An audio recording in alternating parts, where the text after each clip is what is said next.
Welcome back to The Breakfast here on Plus TV Africa. It's time for Today in History, and we're going to be going back, I'm going to be going back to the year 1953. And it's interesting, sharing this particular event in history because of what we just spoke about on the off the press, and that is the southern governors and northern governors, that little friction here and there with agreeing on a particular ideology or a particular direction. It was one of, a similar, occurrence that happened, in 1953, and it was in a couple of years in the build up to that era, in 1953, that all these things happened. There was a strained relationship that started in 1953 with a motion for self-government in Nigeria. In 1956, it was tabled in the House of Representatives by a member of the Action Group, Chief Anthony Enahoro. But at that time, the northern governors did not accept the motion. And then it created a lot of, conflict, a lot of, arguments basically across the country, not just in the House of Assembly then, but, amongst people. Then there was meant to be a meeting of the, northern governors that was meant to be held at a particular hotel.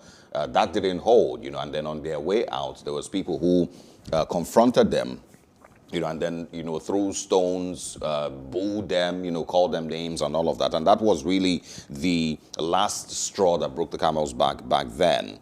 It eventually led to what we now call the Kano Riot of 1953. It broke out, of course, in the ancient city of Kano, located, of course, in northern Nigeria.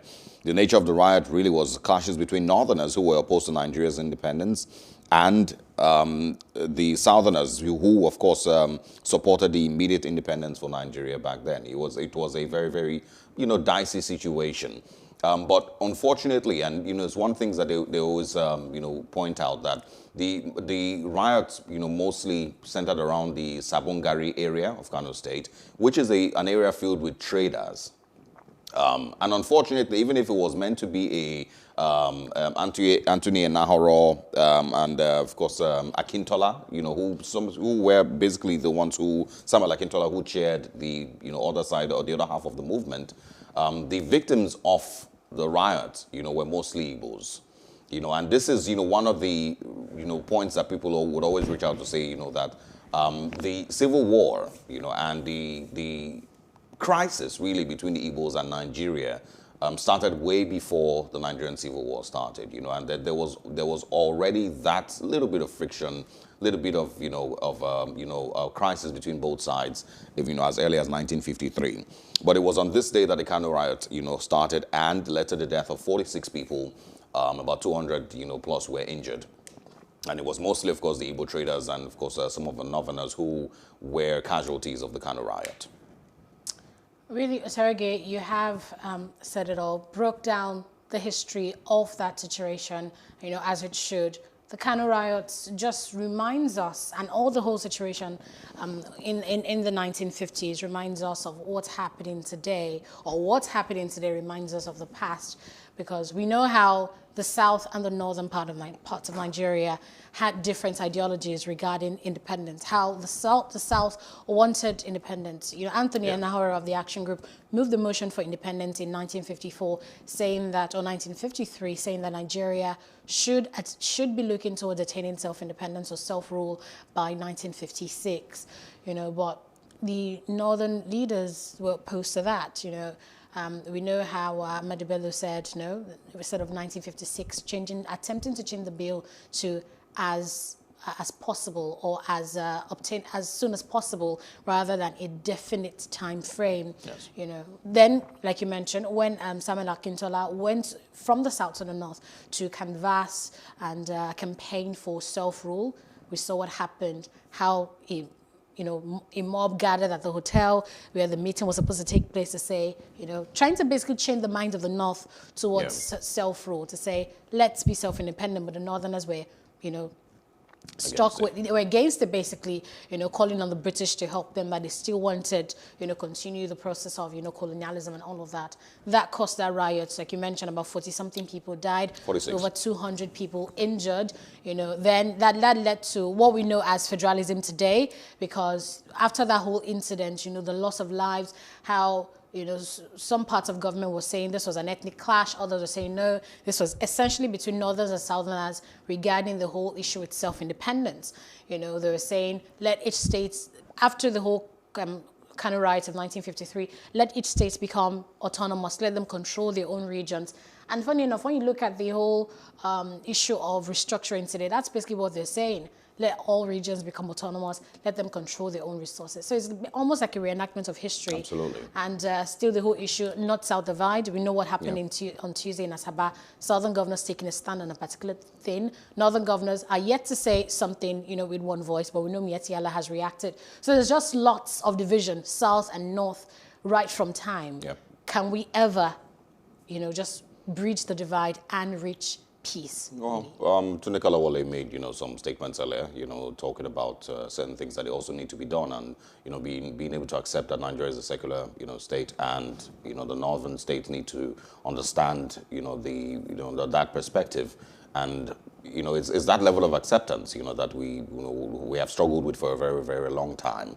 And until we're able to fully accept each other and accept, our differences, accept our peculiarities, and understand that we're one country that has all these different values here and there and different, aspirations, it's, we'll continue to have this, bits of crisis here and there. There's people who also say, well, they don't believe and they don't agree with this whole, there's beauty in our diversity, mostly because of how diverse and far-reaching level of diversity we're talking about on some parts of the country.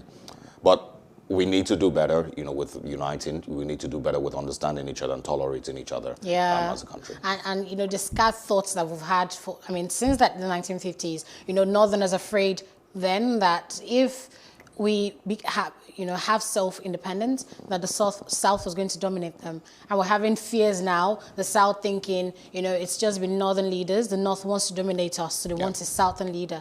So we need to actually dispel these fears, these inferiority complexes, so to speak, and just move forward as one united Nigeria. Absolutely. So also today in history, May 17th, but the year 1954, there was a landmark ruling in the United States that basically set in motion a chain of reaction regarding civil rights movement and racism in America. So the United States Supreme Court on this day handed a ruling that racial segregation in public schools should definitely end. This decision, even though it says there that it brought an end, to federal tolerance of racial segregation, we see that years and years later, that equality wasn't there. You can see a picture on your screen here. It's a picture of Linda Brown. She's a young American girl who had been denied admission to an elementary school because of her skin color. So she lived in a part of town where, schools that she wanted to attend, a highbrow school closer to her. All the schools that she was allowed to attend because she was black was far from her home. And her parents decided this school was too far for a young girl to commute morning and night. And there was a school closer to them. It was an all-white school, but her parents sued, and not just her parents. It was a collection of 5 different cases, that the Supreme Court had collectively under the name Brown versus the state. So that.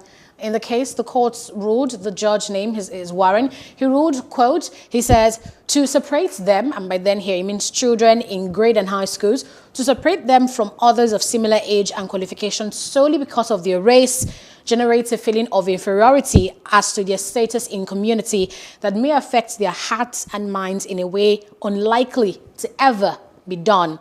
So Judge Warren here ruled that segregation in public schools should end, and that this ended a rule that had been in practice in the US for about 60 years. It was called the separate but equal rule, saying that basically schools should be different. Black people should attend black schools, white people should attend white schools. But when Linda Brown and her family and 4 other students put together this case, this ruling was the result, basically, Brown versus Board of Education in 1954. Basically ended decades of racial segregation in public schools in America. Yep. Fortunately, they didn't completely end racism. It didn't. And in 2020, we still, of course, are seeing, some elements of racial segregation, some elements of unfairness, towards, race in the United States, even in South Africa, and, many other countries across the world. It's a sad, aspect of, our lives and, of what our truth is really in the world today. But anyway, 1953 and 1954, those are our dates for today in history, 17th of May. Stay with us. We're moving into our first major conversation for today, which comes up next. We're going to be talking with the National Secretary of Métis Alakatu Breeders Association, Mr. Baba Usman, and it's in reaction to the Southern governors and their resolutions. We'll get right into it after the short break.